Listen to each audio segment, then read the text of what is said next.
bien, ya estamos preparados para orbitar por el impresionante universo de la innovación. Saludos viajeros del saber, bienvenidos y bienvenidas a Atomun, programa de ciencia y tecnología de Telesur. Soy Jack Bravo y es un gusto reencontrarme con ustedes. Recuerden que pueden seguirnos a través de nuestras plataformas en redes sociales, en Facebook y Twitter. Estamos como Atomun Telesur y también en mi red social en Twitter, Jack Telesur. Ahora, acompáñenme a revisar la bitácora tecnocientífica que hemos preparado para ustedes en esta jornada. Veamos.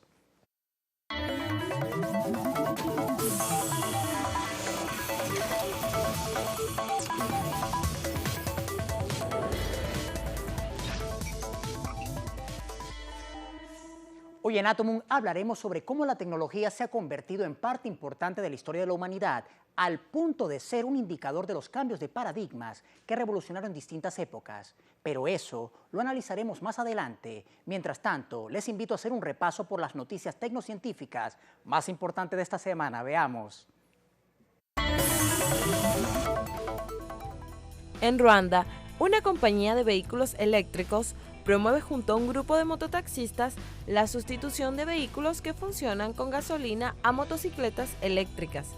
Esto como parte de una política que quiere reducir el impacto ambiental que significa el tráfico en el país. De este nuevo motor eléctrico me beneficio mucho, porque antes de usarlo estaba usando una bicicleta común que no tenía combustible y por día generalmente obtenía 15.000 o 16.000 francos ruandeses por día. Con este obtengo 20.000 por día y más, 26.000. Así que se ve que hay muchos ingresos de estos motores eléctricos, alrededor de 5.000 más. Además, no hay estrés. Tengo el problema de la enfermedad de la sinusitis y es una enfermedad respiratoria para las bicicletas comunes que usan combustible.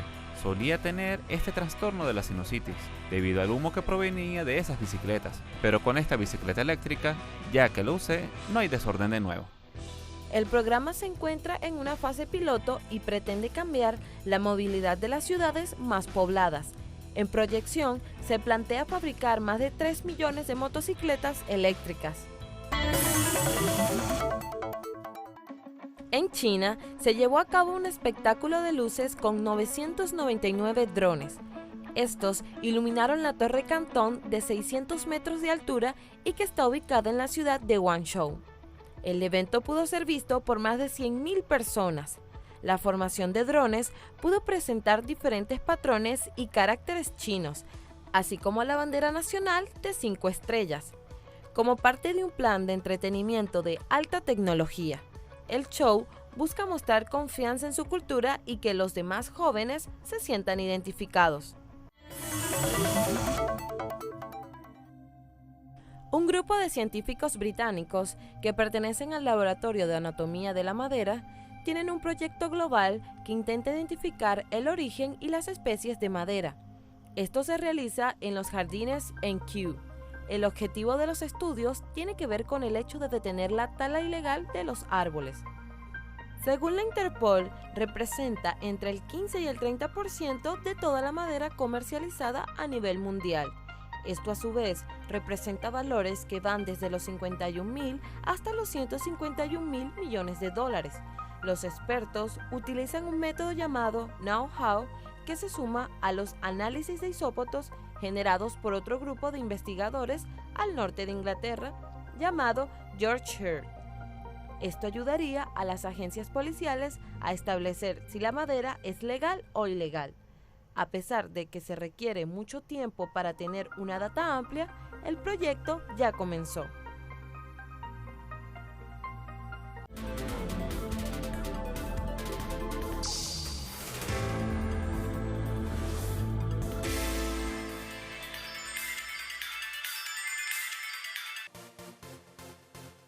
Road Not Taken es un juego puzzle que es considerado una producción con un toque roguelike, muy llamativo y curioso. El personaje principal es un viajero con un aspecto fantasmal que va de visita a un pueblo. El objetivo del personaje es rescatar a todos los niños que se pierden en los alrededores de la aldea. El juego cuenta con 15 niveles, que en la línea de tiempo dentro de la historia son 15 años. Cada nivel tiene distintos retos que van subiendo de dificultad mientras pases de nivel. Con una gráfica muy llamativa, Road Not Taken es nuestro juego recomendado de esta semana. Sin dudas, no deja de ser interesante cómo se mueve la dinámica innovadora en nuestro orbe. Ahora, si usted tiene un proyecto o emprendimiento tecnocientífico que desee divulgar, puede hacerlo a través de nuestro correo electrónico atomun@telesurtv.net y ser parte de nuestro recorrido por las innovaciones en cada capítulo. Llegamos a nuestra primera pausa, pero al regreso hablaremos de cómo la tecnología avanza e incide en los cambios de paradigma de la sociedad. Ya venimos, presentamos Atomun.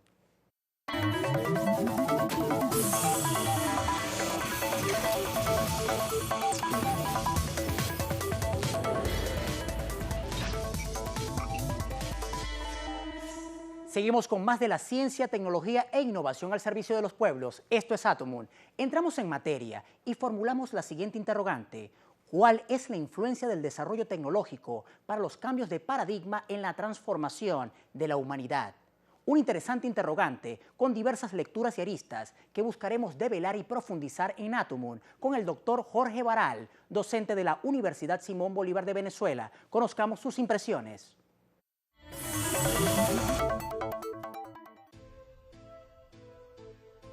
La filosofía de la tecnología estudia cómo el desarrollo tecnocientífico incide en ámbitos sociales como economía, política y bien común.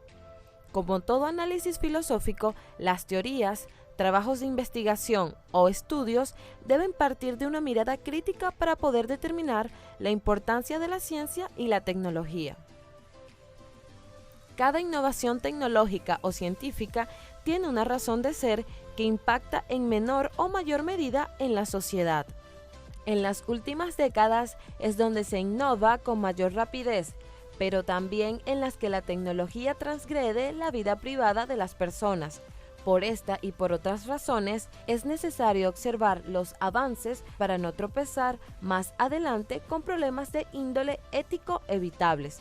Preguntamos, ¿cómo se podría definir el concepto filosofía de la tecnología? Bueno, como toda definición, el concepto de filosofía de la tecnología depende del concepto de filosofía. Y ese es un concepto difícil de llegar a un acuerdo. De hecho, los filósofos dicen que no existe una definición universal. Pero en buena medida podemos centrarnos en el origen, en la etimología del término, que data desde Pitágoras. En la época de Pitágoras, cada ciudad de Atenas de aquella época, de la Grecia de aquella época, tenía un sabio. Entonces por eso estaban hablando de los 7 sabios. Tales de Mileto era el sabio de Mileto. Pitágoras, que nació también en Jonia, en Samos, había migrado a Crotona, al sur de Italia, en la Magna Grecia. Y la gente le preguntaba si él era el sabio de Crotona, que si era un sabio. Y él dijo que él no era un sabio, sino que él era un amante de la filosofía. Y realmente en griego el término amante de la filosofía era philo, es amor, apego, y sophos, sabiduría. Era un amante del saber. O sea, lo que él pretendía decir es que no era un sabio, sino que le fascinaba, quería saber. A partir de ese momento el concepto de filosofía está asociado con un deseo de saber, una búsqueda permanente de saber, no solamente un querer, sino sencillamente un intenso búsqueda de ese saber en sentido más amplio. Cada época tiene saltos históricos acompañados o impulsados por avances tecnocientíficos, desde la llamada era prehistórica, en la que los primeros humanos creaban sus propias herramientas para comunicarse y cazar, siguiendo con la edad de piedra o de metal y pasando por las edades antigua, media, moderna, hasta llegar a la actual era posmoderna. Todos estos logros de tiempo legaron logros importantes en astronomía, matemática, física, química y conformaron todo lo que hoy conocemos como ciencia. La tecnología potenció en muchos casos los estudios en cada rama científica. Instrumentos como telescopios, sensores, algoritmos, máquinas de rayos X, impresoras en 3D, la radio, la televisión, entre otras innumerables innovaciones, diseñan por sí solas cada época.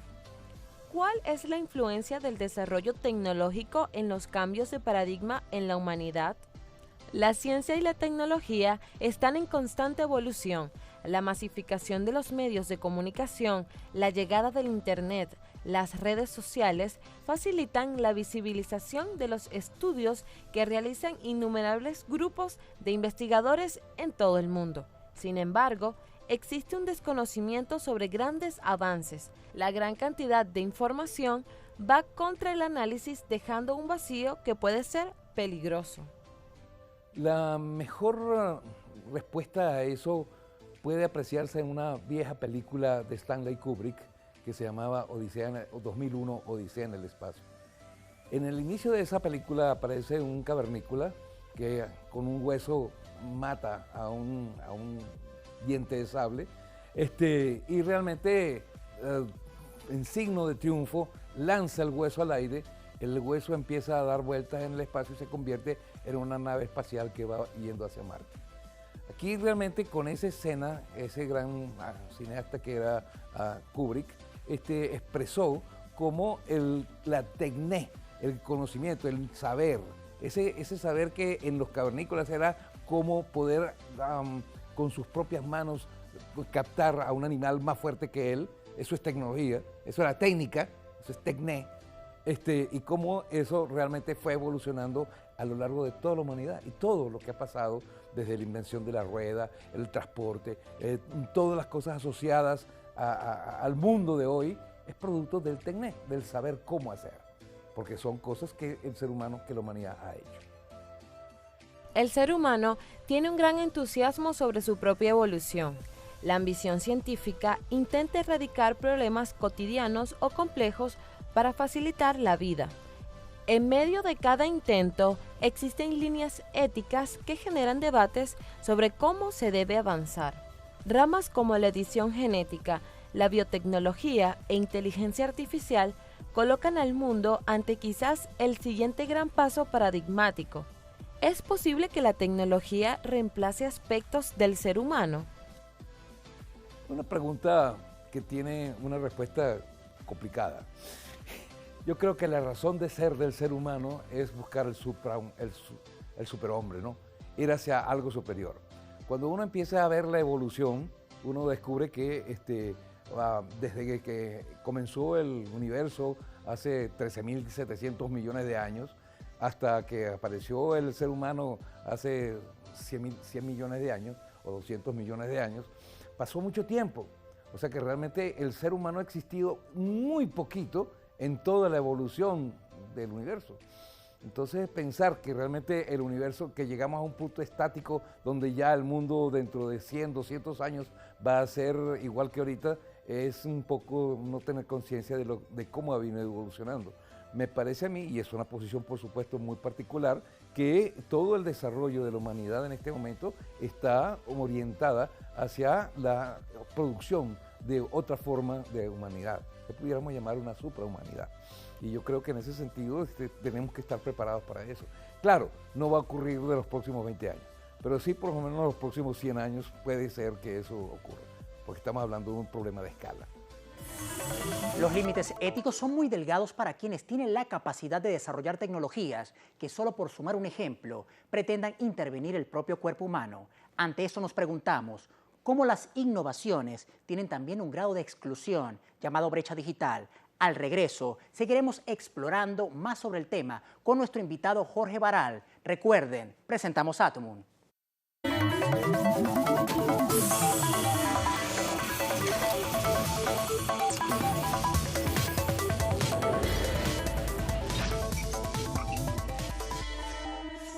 Seguimos con más de este capítulo especial de Atomun dedicado a la filosofía tecnocientífica.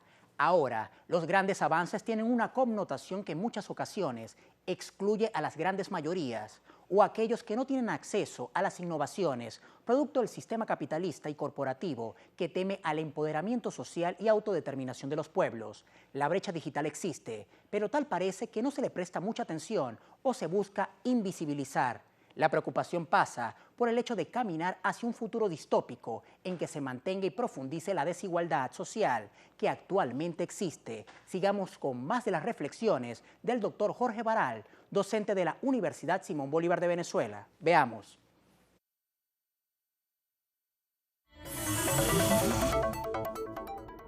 Los cambios drásticos producidos en las tecnologías de la información, de las telecomunicaciones y de las vinculaciones entre ellas constituyen un claro ejemplo de la relevancia adquirida por la catalogada economía del conocimiento en el desarrollo de ventajas comparativas de los agentes, muchas de ellas secuestradas por las corporaciones alienadas al sistema capitalista.